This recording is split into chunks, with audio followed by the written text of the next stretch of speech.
अस्सलाम वालेकुम दोस्तों, कैसे हैं? उम्मीद है कि आप सब ठीक होंगे। दोस्तों, आज जो कहानी आपके लिए लेके आया हूँ वो आपको रुला देगी। वीडियो फुल देखना, कहानी एंड तक सुनना, आपको सबक भी हासिल होगा और इस कहानी को सुन के आप अमल भी करना। कहानी शुरू करने से पहले आप सबसे गुजारिश है, चैनल को सब्सक्राइब करें, कमेंट करें, लाइक करें और नोटिफिकेशन का बटन ऑन कर दें। नेक्स्ट आने वाली कहानी आप तक आसानी तक से पहुंच पाए। चलो दोस्तों, कहानी शुरू करते हैं। एक लड़का था अहमद, नौजवान, अपने ख्वाबों में खोया हुआ। और सच तो ये है, कहीं थोड़ा खुदगर्ज भी था। अहमद की ज़िंदगी में सब कुछ था, दोस्त, मोबाइल और अपनी दुनिया। लेकिन एक चीज़ थी जिसे वो कभी अहमियत नहीं देता था। वो क्या चीज़ थी? उसकी माँ। उसकी माँ एक सादा सी औरत थी जो हर सुबह जल्दी उठती, उसके लिए नाश्ता बनाती और हमेशा कहती, बेटा वक्त पर खाना खा लिया करो। लेकिन अहमद अक्सर चिढ़कर कहता, अम्मी प्लीज़, मैं बच्चा नहीं हूँ। माँ खामोश हो जाती, बस मुस्कुरा देती। एक दिन ऐसा आया, माँ ने कहा, बेटा आज जल्दी घर आ जाना, मुझे तुमसे बात करनी है। अहमद ने लापरवाही से कहा, देखूंगा, दोस्तों के साथ प्लान है। और वो चला गया। रात देर से घर आया। माँ दरवाजे पर बैठी उसका इंतज़ार कर रही थी।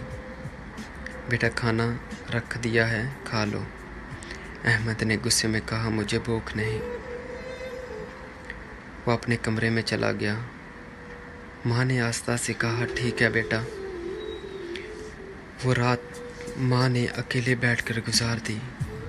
अगले दिन माँ की तबीयत कुछ ख़राब थी, लेकिन फिर भी वो अहमद के लिए नाश्ता बना रही थी। अहमद ने देखा भी नहीं, बस फ़ोन में लगा रहा। माँ ने कमज़ोर आवाज़ में कहा, बेटा थोड़ा सा मेरे पास बैठ जाओ। अहमद ने माँ को ऐसे गुस्से से बोला, अम्मी मुझे लेट हो रहा है, और वो घर से निकल गया। यही इसकी ज़िंदगी बन गई, माँ की बातें और अहमद की बेतवज्जी। फिर एक दिन अहमद अपने दोस्तों के साथ बाहर गया हुआ था, तभी उसके फ़ोन पर कॉल आई। पड़ोसी की आवाज़ थी, अहमद जल्दी घर आओ, तुम्हारी माँ की हालत ठीक नहीं है। अहमद के हाथ कांपने लगे। वो भागता हुआ घर पहुंचा, लेकिन बहुत देर हो चुकी थी। माँ खामोश लेटी थी हमेशा के लिए। अहमद की दुनिया वहीं रुक गई। वो माँ के पास बैठ गया और पहली बार उसकी आंखों से आंसू बहने लगे। अम्मी उठ जाए ना, मैं अब कभी आपको इग्नोर नहीं करूँगा। लेकिन अब कोई जवाब नहीं आया। बहुत देर हो चुकी थी। कमरे में सिर्फ खामोशी थी। अहमद को वो सब लम्हे याद आने लगे। माँ का इंतज़ार करना, उसका ख्याल करना, उसकी फ़िक्र करना और उसका हर बार इग्नोर करना। वो ज़मीन पर बैठकर रोने लगा।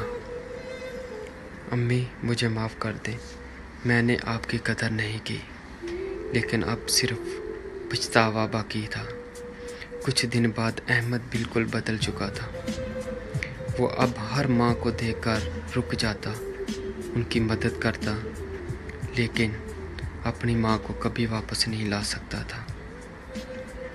दोस्तों, माँ बाप की कदर किया करो, उनका ख्याल किया करो, उनके पास बैठा करो। माँ बाप की कदर तब करें जब वो आपके पास हो, क्योंकि जब वो चले जाते हैं तो सिर्फ पछतावा रह जाता है, इसके सिवा कुछ नहीं। तो मेरी आप सब से यही बात है, गुजारिश है कि अपने माँ बाप की कदर किया करो, उनको पूछा करो, उनके पास बैठा करो, उनसे बातें किया करो। ये कहानी हर उस बेटे के लिए है जो अपने माँ बाप को इग्नोर करता है। उम्मीद है कि आप इससे कुछ सबक सीखेंगे। अगर कहानी पसंद आई तो लाइक ज़रूर कर देना। इंशाल्लाह नेक्स्ट वीडियो में नई कहानी लेके आएंगे। तब तक अल्लाह हाफिज़। अल्लाह सबका निगहबान हो।